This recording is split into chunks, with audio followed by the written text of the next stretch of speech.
La Luciérnaga, revista radiofónica del Sindicato de Trabajadores Académicos de la Universidad de Guadalajara. ¿Qué tal, amigos? Muy buenos días. Ya estamos en La Luciérnaga, revista radiofónica del Sindicato de Trabajadores Académicos de la Universidad de Guadalajara. El día de hoy vamos a abordar un tema interesante, vamos a abordar un texto producido en el marco de la pandemia. El libro es 2020, año de la pandemia, y es una producción del maestro Mario Carvajal. Él es delegado académico del Centro Universitario de Tonalá, secretario delegacional. Secretario delegacional. Mario, buenos días, qué gusto que nos recibas en el Centro Universitario. Bienvenidos, Gustavo, ya saben que siempre son bienvenidos, aquí está su casa. Muchas gracias. Pues nos tienes una novedad, Mario. Tenemos aquí el libro 2020, el año de la pandemia, un acercamiento a los impactos sociales, culturales y jurídicos del COVID-19 en México, que sin duda alguna sí dejaron una mella muy importante y trastocaron de manera muy significativa el ámbito social, general, educativo, científico, en fin, y ustedes están abordando este material. Platícanos cómo fue la iniciativa de esta producción. Sí, mira, Gustavo, para empezar, buenos días a tu auditorio.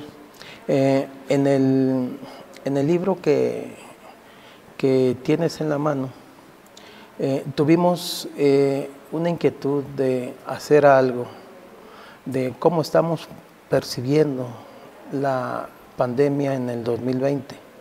Para empezar por cómo se habían venido dando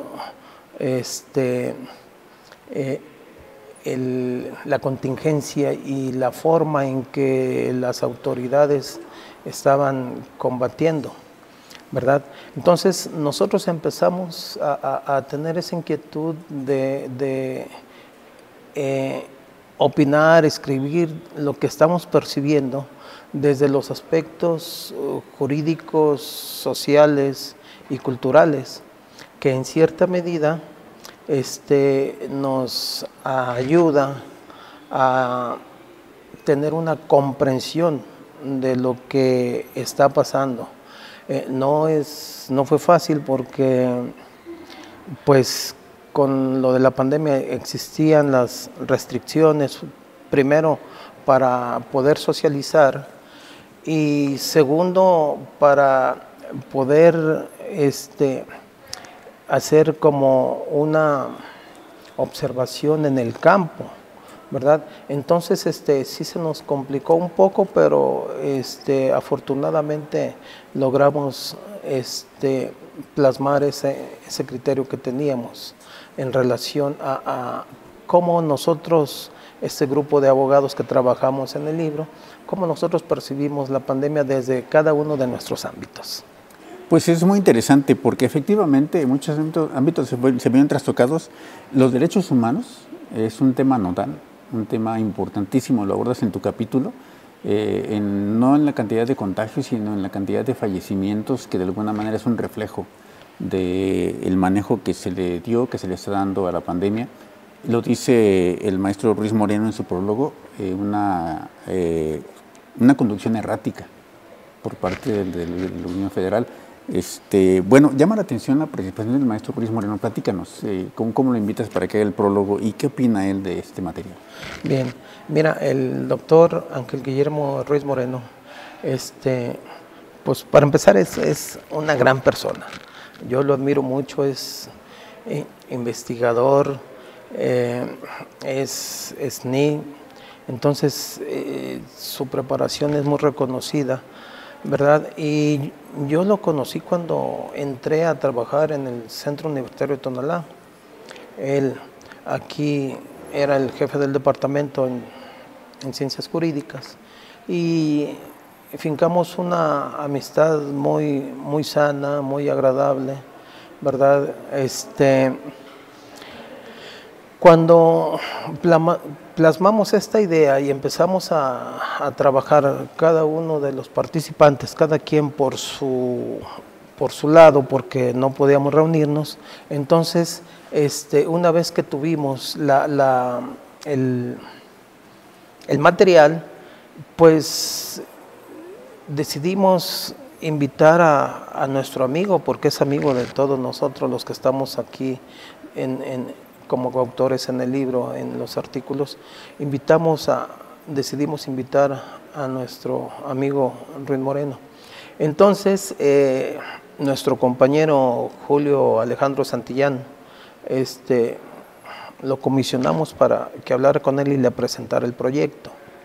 Una vez que el doctor Ruiz Moreno vio el proyecto, se le hizo agradable, interesante, sobre todo porque pues, era novedoso. Nosotros empezamos con este proyecto entre abril y mayo del 2020, o sea, estaba nuevo, no había mucho material, había mucho desconocimiento de lo que era el caso de la pandemia, ¿verdad? Y cuando terminamos nuestro material, que fue más o menos entre septiembre y octubre, que es donde cerramos el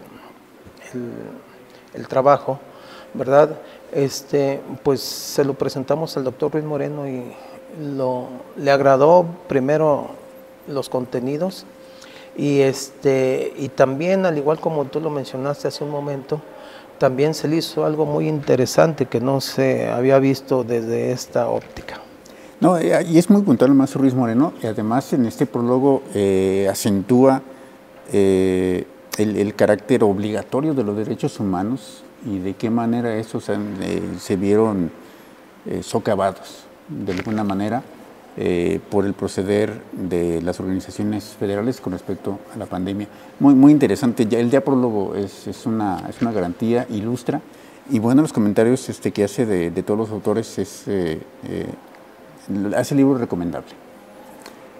Finalmente, este libro está compuesto por 6 capítulos, si mal no recuerdo, y si los encuentro, que aquí están, se compone, el primero son la pandemia del SARS-CoV-2 que amenaza al mundo y su impacto en los derechos humanos. Es el primer capítulo, ese lo escribes tú con Hans Jurado Parres. Sí. Tenemos un segundo capítulo, las deudas del derecho del trabajo en la pandemia de COVID-19, importantísimo, una gran cantidad de trabajos que quedaron coartados y los derechos de los trabajadores con ello.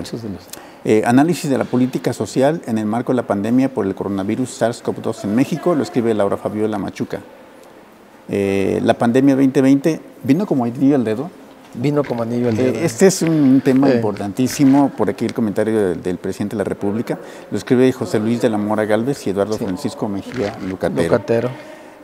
Otro capítulo más es del del modelo presencial al virtual, lo que nos sucedió en el campo académico, ¿no? Una reflexión que ya queda plasmada y cuya reflexión es importante como un antecedente incluso histórico, porque ahora regresaremos a clases de manera semipresencial. Lo escribe Julio Alejandro Santillán Becerra y Faride Acosta Malacón. Así es. Y finalmente, Gustavo Ángeles, Políticas Culturales en Contingencias, también algo novedoso. Sí. Nunca se nos había ocurrido, nunca lo habíamos pensado. Platícame cómo fue la integración de estos temas, la selección de estos participantes en el libro. Sí, mira, estimado Gustavo, cuando plasmamos esa idea, cuando nació la idea de escribir algo, ¿verdad? Es en relación al trabajo colegiado que hemos estado realizando en el cuerpo académico. Entonces, ahí abordamos temas culturales. Luego, invitamos a los compañeros maestros para que escribieran algo de acuerdo a su perfil en el ejercicio profesional, que de lo que ellos están viviendo en su profesión nos hicieran algo. Entonces, si vemos por ahí, Juan Durán nos hace una visión muy amplia de los problemas del empleo, Julio Santillán en la educación, él está muy empapado con la educación, ¿verdad? Yo hago una visión general como un panorama general de la pandemia y como una especie de introducción de lo que está ocurriendo en México y en algunas partes del mundo. Y luego hago una comparación de esto con el derechos humanos, que vamos a ver más adelante. Y así, fuimos invitando a Gustavo Ángeles, que también está muy adentrado en la cultura del derecho, nos habló de la cultura frente a la pandemia, ¿no? Que en mi punto de vista, por los tiempos y porque la pandemia no concluyó cuando cerramos el libro, o sea, la pandemia todavía estamos en contingencia. Si tú quieres en menor grado que en otros tiempos atrás, entonces considero que podríamos todavía extender de lo que hicimos ahí, eso lo podríamos considerar como una primera parte, porque falta abordar estos temas que se han surgido en la problemática de este año 2021. Entonces, esa fue la forma en que nosotros utilizamos a los compañeros. No hicimos una selección como un club de Toby, a ver mis cuates, no. Hicimos una invitación a los compañeros y los que quisieron participar, pues aquí nos presentaron su trabajo, que no fue fácil, como te digo, como era algo novedoso. Incluso pues nosotros en ese tiempo pues no teníamos una comprensión completa del comportamiento del COVID, y sobre todo lo que tú dices, de cómo las autoridades enfrentaron esta pandemia, que ahorita ya podemos dar múltiples opiniones, pero en aquel momento todavía no teníamos una certeza, ¿verdad? La única certeza es que era un virus muy amenazante a nivel global y que además estaba generando estragos. Sí. Y estragos muy lamentables, muy lamentables. Sí. Definitivamente. En su género, hasta la fecha, solamente conozco yo 2 libros que abordan el tema. Uno es de Arnold Kraus, un destacado bioeticista, que escribe sobre la pandemia, y el título de su libro, Escritos durante la pandemia. Escritos durante la pandemia son reflexiones de este destacado pensador de la bioética, y escribe una serie de reflexiones que está pasando con la ética, con el comportamiento, con los procedimientos institucionales que se estaban desarrollando para enfrentar la pandemia. Y que también es un abordaje muy interesante, porque aborda pues desde el punto jurídico y algo importantísimo, los derechos humanos. Importantísimo porque parece ser que a todos se nos olvidó ante el pánico de la pandemia, ante el confinamiento obligado que tuvimos, reflexionar sobre en dónde empiezan, en dónde terminan, hasta dónde se extienden los derechos humanos. Es el capítulo que tú abordas. Sí. Que por cierto haces una introducción bastante buena, muy interesante. Es un recuento histórico desde la aparición del virus en Wuhan, el mercado, la venta de animales y todo aquello, muy, muy interesante como lo planteas, para terminar en esa reflexión de los derechos humanos. Platícanos un poquito sobre tu capítulo. Mira, en mi capítulo, que lo escribí junto con el doctor Hans. ¿Es hermano de maestro? Es hermano de Parres. Es maestro de jurado, sí, ambos grandes personas y universitarios de CEPA, así ¿verdad? Universitarios de CEPA, yo los admiro mucho. Y aparte, agradezco mucho la amistad de Hans. Entonces, cuando le propuse al doctor Hans trabajar como eso, Hans es un profesor que se ha enfocado mucho en lo que es los derechos humanos. De hecho, él había promovido hace unos, como en el 2014, estamos hablando de unos 7 años, había promovido un posgrado en derechos humanos, ¿verdad? Por cuestiones de lo que tú quieras, no se pudo dar su idea, pero él está muy adentrado en lo que es los derechos humanos, en todos los sentidos, ¿no? Y luego tiene una vasta experiencia como funcionario público en las administraciones, aparte en la universidad. Está muy adentrado en eso y muy probada su capacidad, ¿verdad? Entonces, le agradó mucho la idea, nomás le dije, vamos a verlo, los derechos humanos visto con los efectos o las situaciones de la pandemia. No, pues le agradó más y coincidió lo mismo como lo mencionaste tú, como lo dijo el doctor Ruiz Moreno en su prólogo, de que es algo muy novedoso y íbamos a tener algunos obstáculos, ¿no? Esa novedad nos implicó un reto y aceptamos el reto y lo trabajamos, ¿no? En la introducción que hacemos ahí en el primer capítulo, hacemos una visión general de lo que ocurrió desde Wuhan hasta Guadalajara, donde cerramos el libro, el estado de Jalisco, ¿verdad? Donde hicimos unas reflexiones también de lo que ocurría en relación a eso. Y de ahí hicimos una descripción, un panorama general, para que el lector, no sé, me imagino algunas generaciones en 2, 3 años, que a lo mejor no vivieron la pandemia por su edad o por lo que tú quieras, en la forma en que nosotros lo estamos viviendo, ahí en ese capítulo va a tener una visión de lo que ocurrió en ese tiempo, ¿verdad? Porque estamos empezando la descripción a partir del 2019, que es cuando se empiezan a dar los brotes a nivel mundial, ¿verdad? Y también hacemos referencia la Organización Mundial de la Salud, cómo intervino, y en cierta medida me atrevo yo a decir, aunque no soy muy especialista en esos temas, me atrevo a decir, por lo que ocurrió y que está plasmado en la misma página de la Organización Mundial de la Salud de la ONU, que actuaron tarde. Entonces, si la Organización Mundial de la Salud empezó a actuar tarde en relación a lo que ya se estaba presentando en Wuhan, ¿verdad? De que si China no le envió los informes, que en lugar de informes les envió otras cosas, o sea, se debió haber actuado en consecuencia, porque la Organización Mundial de la Salud, dependemos todas las personas, ¿no? O sea, lo que nos diga la Organización Mundial de la Salud va a tener repercusión a nivel global. Entonces, si la Organización Mundial estuvo tibia o no dimensionó cómo se podía venir esto, entonces se vinieron una serie de consecuencias que en cierta medida se puede decir, ¿no? que pudo haber habido una negligencia para afrontar el problema desde la Organización Mundial de la Salud. Ahora,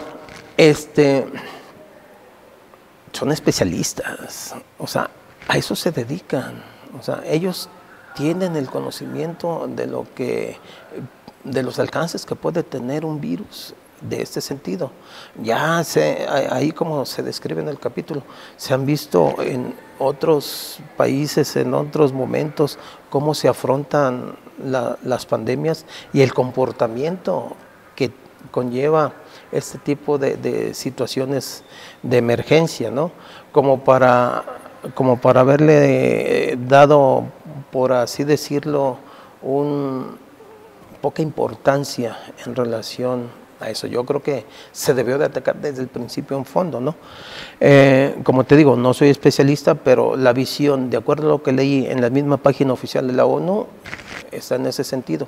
Y haciendo un análisis, llego a reflexionar que por ahí debió de haber actuado inmediatamente la Organización Mundial de la Salud para combatir efectivamente la pandemia desde el 2019, ¿no?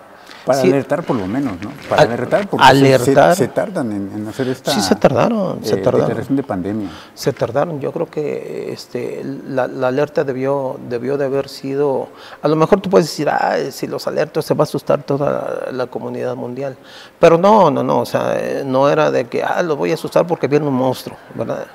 No, o sea, la alerta debe de ser en el sentido de que los países debieron de haber empezado a tomar medidas, ¿sí?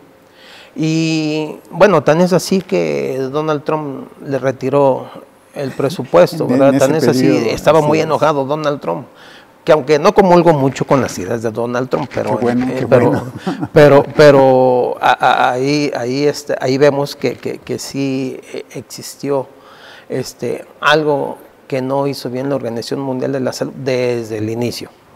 Así es. En el capítulo, Mario, abordan dos países importantísimos que tuvieron un impacto tremendo en esta pandemia, que es Italia y España. Italia y España, sí. Abordan los aspectos jurídicos que privaban en aquel momento en Italia y España. No sé si a estas alturas han modificado esos comentarios que ustedes están aquí, pero sí es un prototipo pues que nos alerta. Nosotros estuvimos viviendo por las redes sociales lo que acontecía en Italia y España, y prácticamente ahí es donde se entra algo muy importante en los derechos humanos, ¿no?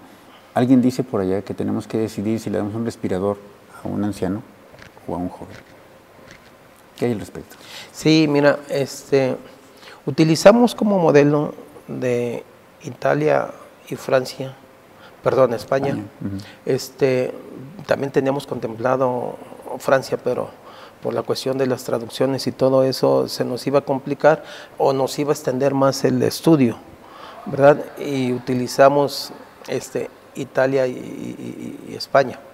En el caso de lo que veíamos en Italia, utilizamos la información que nos compartía Valentina Larraqui, que era la corresponsal de muchos años, ¿te acuerdas del programa de Jacobo Zabludowski? 24 horas con Jacobo. De 24 horas, ¿verdad? Que era la corresponsal y ahora yo creo que trabaja en alguna de las agencias, que es corresponsal de noticias, ¿verdad? Ella, en la preocupación de la pandemia, lo que estaban enfrentando, ¿verdad? Ella nos alertaba por medio nos compartía todo su sentir, nos compartía información directa de ella, diario. Era una preocupación muy grande. Te voy a decir, en este caso, en Italia, empezó en Lombardía y luego los primeros casos allá. Le dicen que fue un juego de fútbol de la Champions League donde se fue a jugar el equipo de Lombardía allá y luego de ahí se vino un contagio, ¿no? Así lo percibieron ellos. Y ahorita podemos decir, bueno, pues es normal que hayan puesto ahí una zona roja. Sí, pero estamos diciendo que fue al inicio de la pandemia. Ahorita nosotros decimos, estamos en semáforo rojo, semáforo amarillo. Sí, pero ellos estaban empezando, o sea, para ellos poner una zona roja restringida para todos los ciudadanos, pues era algo impactante, ¿no? Yo creo que eso no se había visto, después de la Segunda Guerra Mundial, ¿no? Situaciones de restringir que tú vayas de una comunidad a otra. Entonces, a mí se me hizo muy importante y muy interesante como Valentina nos plasmaba lo que estaba ocurriendo allá, por eso lo utilizamos como modelo, ¿verdad? No como modelo, sino como para hacer una analogía. Contextualiza el fenómeno que está ocurriendo y va acorde con la descripción que ustedes hacen en el inicio del capítulo de la evolución y cómo llegamos a esta situación de Italia, España y cómo se empieza a vivir. Sí. De alguna manera, aunque lo plantean pues en esos términos casi jurídicos, y impactan fuertemente los derechos humanos. Ya empezaba en ese momento la desazón. Sí, fíjate que ahí en ese caso también enfocamos a Italia por la situación religiosa. Al principio yo hablé de las costumbres que tenían los chinos, las costumbres de comer determinados animales, de ir a mercados, animales vivos, o sea, todo eso es parte de su cultura y nosotros la tenemos que respetar. Es más, no tenemos de criticar. Ya ves que decían, que el murciélago, o sea, esas cuestiones son culturales. Y nosotros debemos ser respetuosos de ellos. Lo que nosotros en cierta medida ahí hacemos mención es la desatención de la higiene en esos mercados, ¿no? Que después fueron cerrados, ¿verdad? Fue cerrado más bien y luego de ahí todo lo demás, ¿no? Entonces, así como la cultura que tienen los chinos en relación al consumo de determinados animales, Nosotros también tenemos una cultura que ahí lo mencionamos en este capítulo, en la que pongo el aspecto religioso.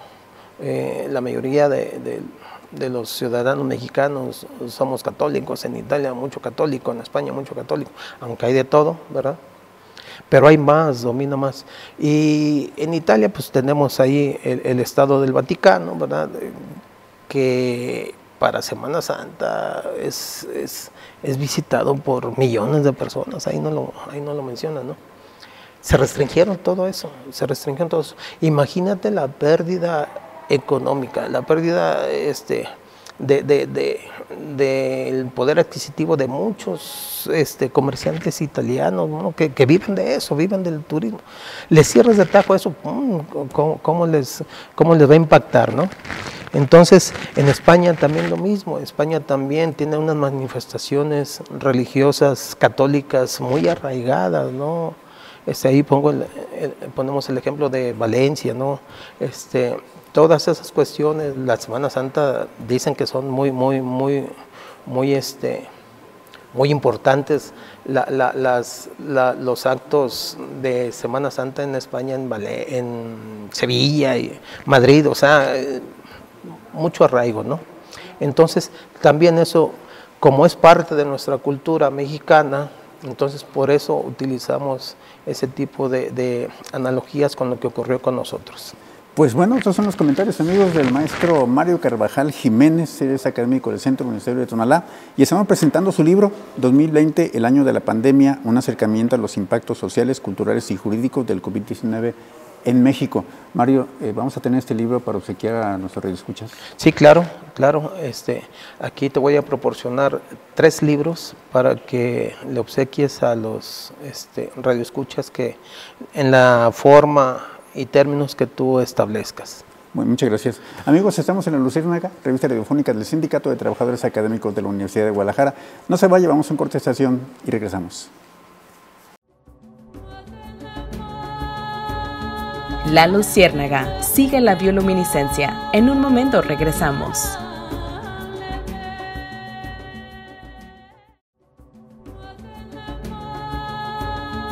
La Luciérnaga, sigue las bioluminiscencias.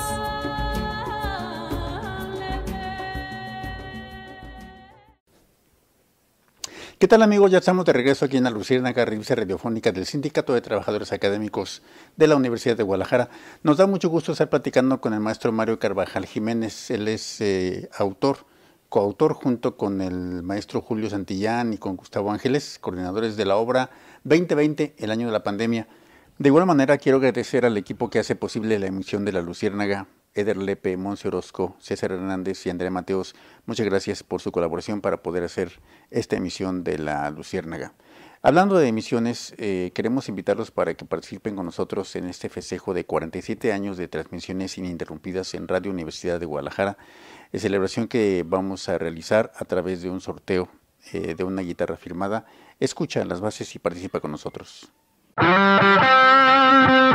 Cumplimos 47 años. Y queremos festejarlo contigo. Te invitamos a que participes en la rifa de una guitarra autografiada por Café Quijano, Celtas Cortos, Quisiera ser pescador, Iraida Noriega, Calle Jaleo de noche ya en la ciudad. y Los Cojolites, entre otros. Inscríbete a través de nuestras redes sociales. Facebook, Twitter e Instagram. Búscanos como Radio Universidad. El sorteo se realizará al aire el lunes 31 de mayo a las 10 de la mañana. ¡Participa! Radio Universidad de Guadalajara. 47 años de cultura radiofónica al aire. Sí, mira, Gustavo, nosotros para elaborar este libro colectivo utilizamos una especie de una dinámica, ¿no? Nos dividimos el trabajo, los coordinadores que somos tu servidor Mario Carvajal, Julio Santillán y Gustavo Ángeles, ¿verdad? Nos dividimos el trabajo por como ya te lo mencioné hace rato, por la imposibilidad de trabajar presencial ¿verdad?, de reunirnos presencialmente con motivo de la contingencia. Ahorita ya vacunados, pues ya a lo mejor ya tenemos otra serie de facilidades. Y además, si tú te fijas en las noticias, el día de ayer tuvimos registrados un fallecido por COVID. El día de antier tuvimos cero. Entonces, si comparamos los números de ahorita con los del año pasado, o sea, y volvemos, estaba desconocido, había mucho desconocimiento del comportamiento del virus al año pasado, cuando empezamos a hacer este trabajo. Entonces andábamos con una incertidumbre, por eso trabajábamos vía en línea, ¿verdad?, pero coordinando estos trabajos de nuestros compañeros maestros.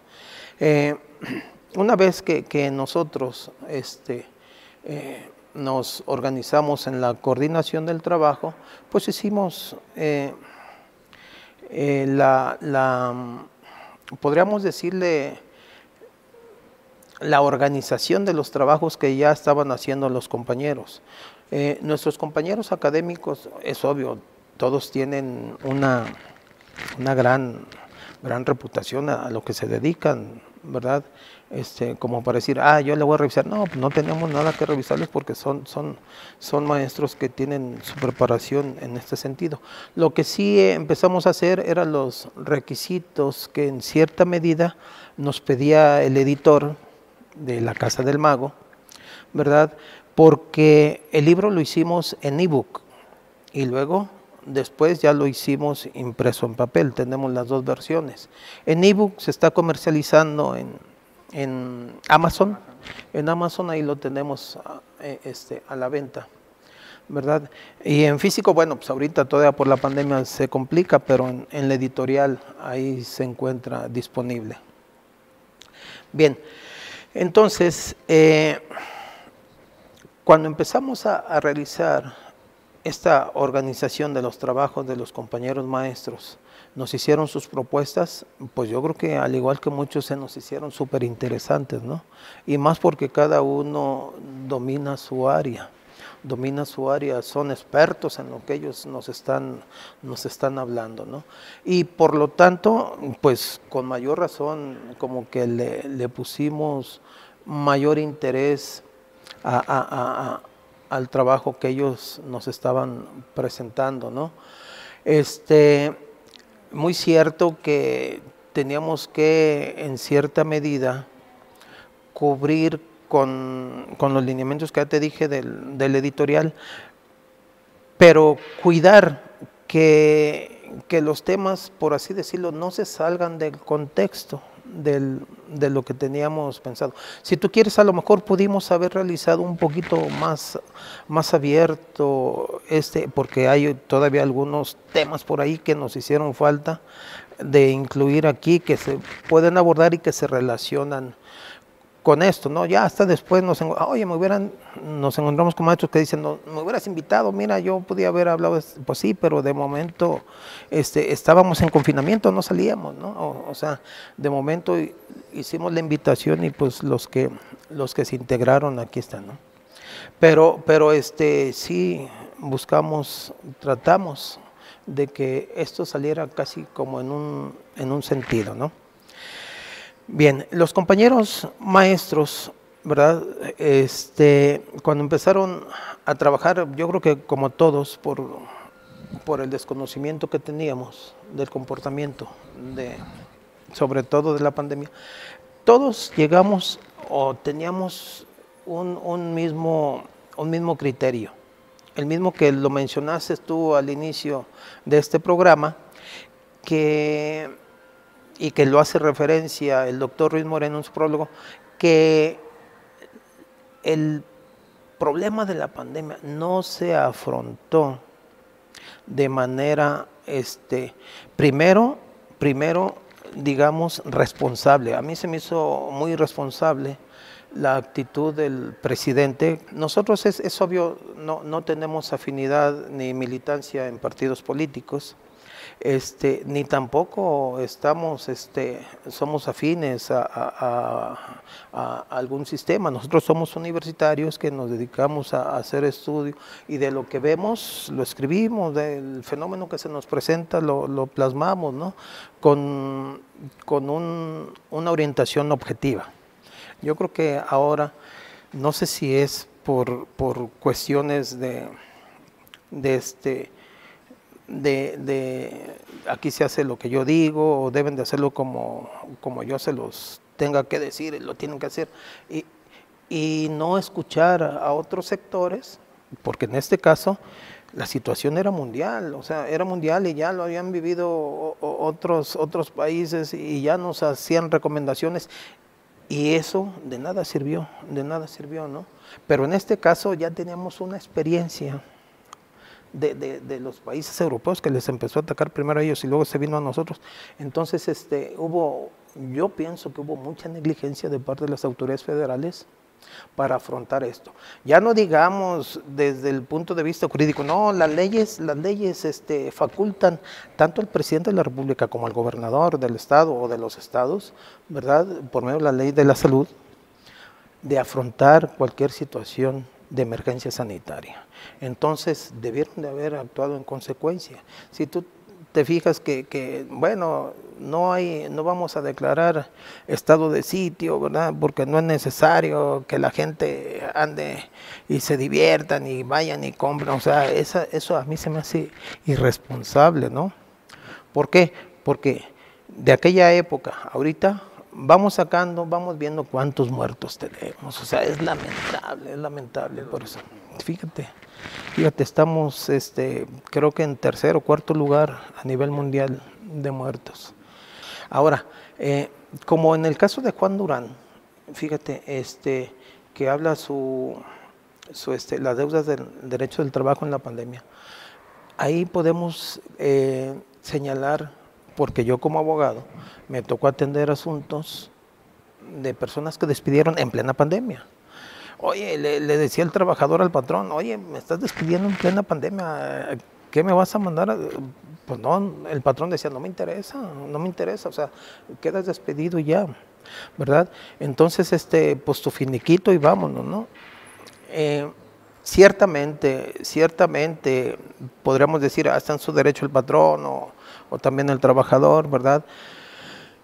Pero esto se derivó a consecuencia de que bajaban los empleos, bajaba el comercio, o sea, a todos nos afectó, a todos nos impactó la pandemia, no nada más a un sector, ¿no? A todos. Y los trabajadores pienso que fueron los más golpeados, ¿no? Como ahí lo señala nuestro compañero Juan Durán en su apartado, ¿no?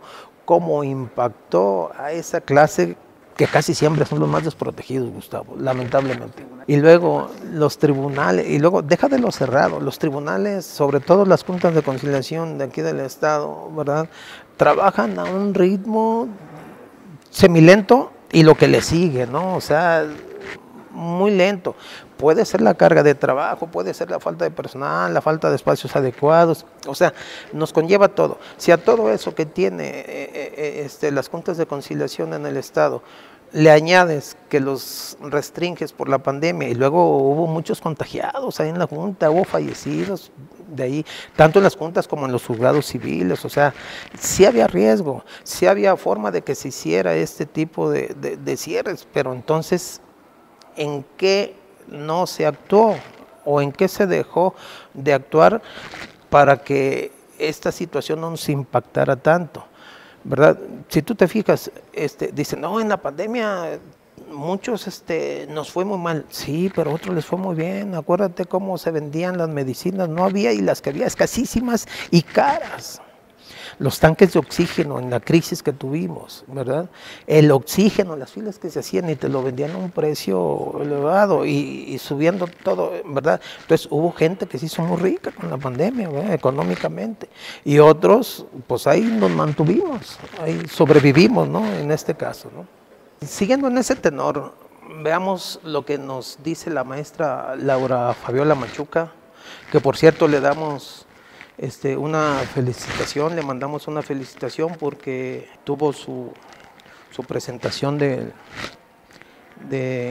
su proyecto de trabajo del doctorado, que ya fue aceptado y superado. Muchas felicidades, próxima doctora Laura Fabiola Machuca. Bien, la maestra Machuca nos hace un análisis muy acertado, en el mismo tenor de lo que nosotros ya lo venimos platicando.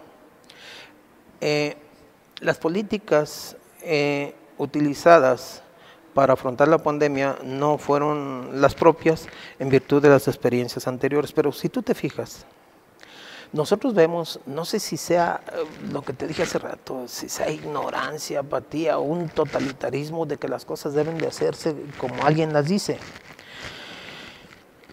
Gran parte de la sociedad mexicana y sobre todo en la sociedad mundial, en lo que respecta a salud, nos hacían recomendaciones que las autoridades no las cumplían. Mira, te voy a decir, en Italia, en el aspecto que hicimos, en el contexto que vivieron ellos, en Italia, en pleno confinamiento, los ciudadanos tenían que salir con un salvoconducto, lo que hacía antes en la Segunda Guerra Mundial, ¿verdad?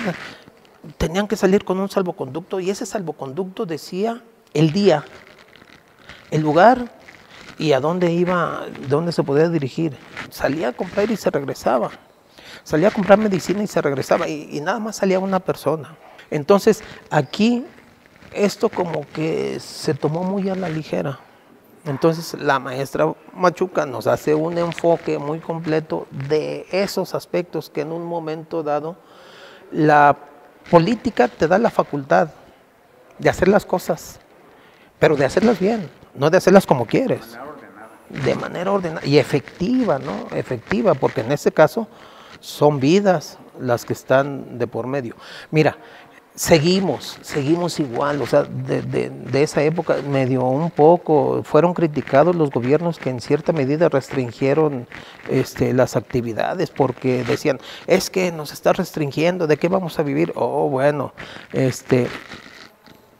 se tienen que tomar medidas porque está facultado, porque se debe de privilegiar primero, ¿verdad?, la vida. Pero en otros aspectos muchos querían privilegiar la economía y ahí es donde se critica mucho a este sector de la población que en cierta medida no le interesaba la salud de la gente. El día de ayer, antier, tuvimos un partido de fútbol de estas semifinales y el estadio lleno. Bueno, la gente no entiende, pues. O sea, ciertamente vamos mejorando, pero en Pachuca ve como tanta gente y todo el mundo estaba lavando las manos. No hay un responsable en este caso. Dan la cara, pero no hay responsable, ¿no? Ve cómo también parte de la sociedad no acata estas disposiciones. Yo te soy sincero, yo en el año 2020, yo no salía. Si tú quieres sufrir mis consecuencias de estar encerrado, bueno, abría la ventana de prueba para ver los arbolitos, ¿no? Salía a lo más básico. Sí, me decían, oye, pero tú, no, pues, o sea, es un confinamiento y tenemos que acatarlo con responsabilidad. Sí, tuve muchos compañeros, incluso de la universidad, amigos fallecidos por COVID. Vecino, el de arriba, mi vecino subiendo las escaleras, falleció por COVID. O sea, ahí teníamos el virus en nuestras casas, en nuestras familias, en nuestra sociedad con amigos, ¿no? Entonces, como para tomarlo a la ligera, no. Y cuando se tomaban políticas restrictivas, eran criticados, ¿no? O sea, bueno, ahí es donde yo veo.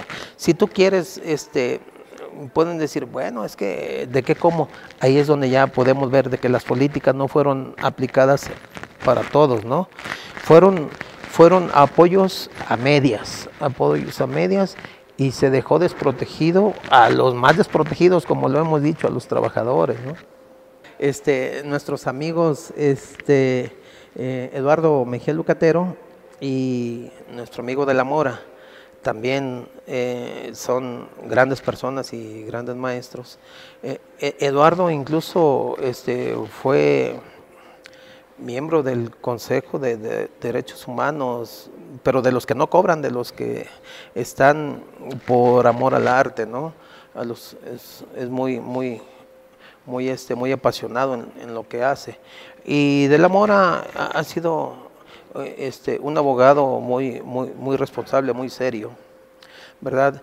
Que también ha tenido en el ejercicio profesional, aparte de la abogacía, ¿verdad?, cargos públicos en ayuntamientos, entonces tiene un conocimiento de la política muy completo, ambos, ¿verdad?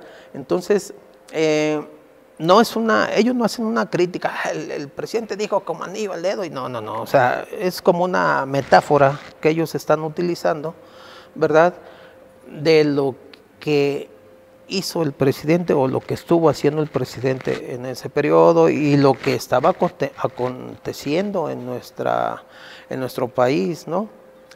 Si bien es cierto, ellos también hacen una descripción de los contagiados y de los fallecidos, ¿no? Hacen una descripción de que es en base a no realizar políticas públicas y, como lo dijiste tú, de una manera, políticas laxas, ¿verdad? O sea, no, yo creo que le dicen el mejor calificativo, ¿verdad?, para estos gobernantes. En mi opinión, yo vi la política de Alfaro para afrontarla, yo la vi más o menos, no la vi al 100, la vi más o menos, pero la que sí vi así como un poquito muy desatinada es la política federal, ¿no? En todos sus niveles, en todos sus niveles. Yo recuerdo cuando empezó la pandemia y empecé a hacer el análisis de esto, estoy hablándote más o menos en abril, que estaban pasando los programas con el que le dicen el doctor de la muerte, ¿no? El doctor Gatell, ¿verdad? Con unos amigos que no son ninguno de los que participaron aquí, otros amigos universitarios, y les dije, no, lo que dice Gatell es una barbaridad. A mí se me hace que este doctor nada más habla lo que le dicen. Él no habla con sentido científico, con sentido profesional, no. Y dijeron, ¿qué te pasa? Me regañaron, si tú quieres, o me tacharon de que era... No, vean lo que dice y vean la realidad de lo que está pasando. No, es muy preparado, epidemiólogo y que quién sabe qué. Pues sí, pero ¿de qué le sirve todo eso si lo que va a hacer ahí es lo que le digan? Y no me la compraron mucho, te digo que hasta se molestaron. Y el tiempo ya después me dio la razón, ¿no? Oye, Mario, hay un capítulo, me parece que es el 5, del modo presencial al virtual, las TICs y su importancia en los tiempos de pandemia. Platícanos. Lo escribe nuestro amigo Julio Alejandro Santillán y nuestra amiga Faride Acosta Malacón. También pues grandes personas y muy preparadas en su ámbito, ¿verdad? Malacón también ya está haciendo su tesis para el doctorado, ¿verdad? Julio Alejandro también ya tiene preparada su tesis para el doctorado, ¿verdad? Ellos, fíjate, en este tema que abordan ellos nos da como para 5 o 6 programas, ¿eh? Nosotros estamos en un modelo presencial. Incluso el presencial ya debe ser modificado. Yo siempre he dicho que es un modelo que ya hemos estado repitiendo, que se ha viciado en cierta medida en esa relación alumno-maestro en la forma en que lo estamos haciendo. Yo creo que debe de ir modificando. El bachillerato se modificó del general al de competencias en hacer al alumno más autosuficiente, que el alumno se autogestione y se haga autodidacta, o sea, muchas cosas en desarrollar todas esas habilidades, ¿verdad?, y competencias del alumno. Pero llegan a la universidad y acá nosotros seguimos con el sistema tradicional. No retomamos el aspecto de competencias. Necesitamos que esto se vaya adecuando de una manera más propia. Ciertamente es difícil porque acá ya estamos para profesionales, ¿no? O sea, ya estamos preparando gente que son los que van a impulsar nuestra nación, ¿no? Son los que en manos de ellos vamos a estar, ¿verdad? Doctores, arquitectos, médicos, todos ellos. Entonces tenemos que prepararlos de una manera integral, ¿no? Entonces, pienso que el sistema, como una autocrítica, ¿verdad? Porque yo estoy dentro de este sistema, pienso que ahí nosotros nos hemos estancado un poquito. Creo que sí debemos de avanzar un poco. Y Julio y Faride, ellos abordan cómo se da un cambio radical en el proceso de la enseñanza y aprendizaje, ¿verdad? Nosotros no estamos acostumbrados a dar clases virtuales y tuvimos que empezar a hacerlo. Muchos, me incluyo, se nos complicaban el uso de las plataformas. Tuvimos que dominarlas, ¿verdad? A otros sí se les complicó de plano, ¿verdad? Y ponían a alguien que les ayudara. O sea, tuvimos que irnos adecuando, ¿no? A esta nueva, es un reto, este nuevo reto, ¿no? Y ya en el bachillerato de competencias ya se fomentaba desde antes. A mí me tocó realizar el diplomado que nos ofreció la doctora Ruth Padilla de competencias cuando era directora del CEMS, y ya veíamos que le teníamos que ir fomentando al alumno el uso de las TICs, ¿verdad? Entonces tenía el alumno que utilizarlas, que estarlas utilizando. Llegamos a esta pandemia y ve lo que en el bachillerato de competencias era una actividad ya obligatoria, pues ya aquí ya aparte de obligatoria, necesaria, porque era nuestro sistema de trabajo, ¿sí? Pues mira, yo mi agradecimiento y mi reconocimiento a nuestra Universidad de Guadalajara, benemérita, que día con día nos sorprende. Vemos cómo enfrentó esta pandemia con responsabilidad, con eficacia, y todavía poniendo al servicio de la comunidad a los miembros de esta red, ¿verdad? Mi reconocimiento a nuestra Universidad de Guadalajara por este gran trabajo que hicieron. Gracias, Gustavo. Hasta luego.